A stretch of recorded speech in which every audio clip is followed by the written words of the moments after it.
In today's video, I'm going to teach you how to create time tracking in Freshbooks. Let's begin right from the main dashboard. Once you're signed in and looking at your home screen, find the navigation menu along the left side. That's where Freshbooks keeps the tools you'll use most often. Look for the time tracking option in that panel and open it.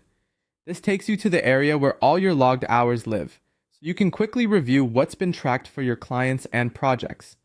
On the time tracking page, choose New Entry to start logging time. This is ideal when you're recording work you've already completed. We'll keep things simple and walk through a clean manual entry so your hours are accurate and ready for invoicing or reporting. First, fill in the client or project. Click into that field and begin typing to search your existing list. Pick the exact client or the specific project tied to your work. Using the correct project helps keep your reporting organized and makes invoicing much smoother later on.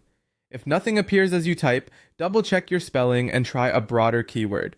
Next, add a service. Services are the categories of work you bill for, like design, development, consulting, or review. Choose the one that best matches what you did. Selecting the right service ensures your entry follows the correct rate and shows up clearly on invoices and reports. Now set the time for the work you completed. Enter the duration or the start and end times depending on how your account is set up. Be as precise as you can. Small differences add up, and accurate time creates more trustworthy invoices and project insights. If you typically round, stick to a consistent approach like rounding to the nearest 5 or 15 minutes. Select the team member who did the work. If it's you, choose your name. If you're an admin entering on behalf of someone else, pick that person so their hours are properly credited.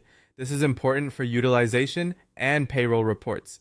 Choose the date the work happened. If you're backfilling entries from earlier in the week, make sure the date reflects the actual day of the task so timelines and budgets stay accurate. Add notes to describe what was done. Keep it clear and professional. Mention key tasks, milestones, or ticket references. Remember, these notes may appear on client invoices, so avoid sensitive details and write them in a way that adds context without revealing confidential information. When everything looks good, click the check mark to save. You should now see your entry appear in the list or timeline. If you spot anything that needs tweaking, you can open the entry and make quick edits. That's it. Your time is tracked, organized, and ready to use in FreshBooks.